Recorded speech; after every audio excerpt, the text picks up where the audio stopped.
You look healthy, but you're actually really, really sick. And it's really hard because people don't understand. I don't know anybody with the same disease, so I felt kind of alone. Atypical hemolytic uremic syndrome is a blood disorder that actually affects a lot of the organs in the body, most notably the kidneys.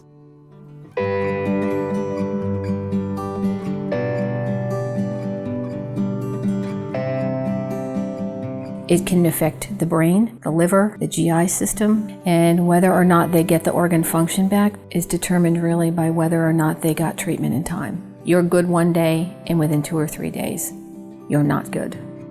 Half of the patients that we work with, they're under 18. We try to teach them about the disease, but atypical aHUS is so complex that it's even hard for nurses and doctors to understand. And then I just felt we could do better. So we worked with Global Genes, and it gave birth to this conference. Global Genes is a nonprofit. Our mission is to eliminate the challenges of rare disease. We are presenting our 2015 aHUS Orlando Adventure, and we're bringing in 30 families from all over the U.S. to meet each other for the first time, to get a little bit of education on their disorder. We want them to walk away with tools and resources and new friends. We think that they are building connections here that are going to last a lifetime.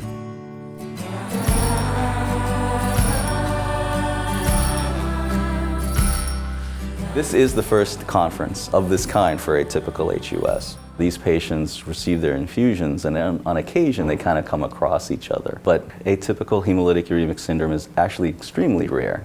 I tell my patients, you're never going to go to a cocktail party with 1 million people and find more than 14 or 15 who have the same thing that you do. It can be pretty isolating. When I would be in the hospital, nurses would come into my room, and the doctor that's, analyzing me would tell them, he's probably the only case you're gonna see through your career. If you say to somebody, I have aHUS, what is that? You don't necessarily get to do the sleepovers or the class trips that most kids get to do, or just go to play dates. The school system doesn't always believe the needs that they're expressing. They still have aHUS, they will always have aHUS. Families really get to meet other families coping with the same things that they are. It's often the one place in the world where they speak the same language, they have common experiences. They get to feel like, I can let down my guard here, I'm not different than anyone else. Earlier today, one of the girls was starting to explain something, and she's like, well, because I have this blood disease, and she stopped and she was like, oh wait, you guys all have it too. I don't have to explain myself to you because you guys get it, which is just such a wonderful feeling, because nobody really gets it unless you have it. Yep. Look at this. Holy moly. Oh my God. Here's where my kidney is, right here, and then 8 belly buttons from all the dialysis. We could relate to each other. We all have the same stuff and we've done the same stuff, so we can just relate.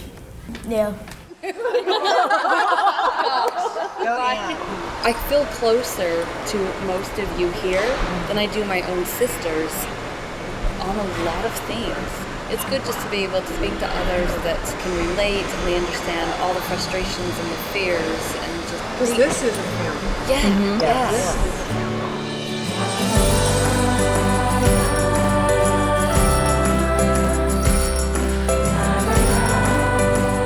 I don't think it's fair for any person to have to go through what we're going through alone. If I was their age and saw someone our age that went through it, came out, I would be really hopeful. I certainly have come a long way. It's an amazing feeling for our team. It really hits the heart of what our mission is. We're changing these kids' lives, and we're just making the community much stronger. They're not alone. And even though we are very rare, we are very strong together.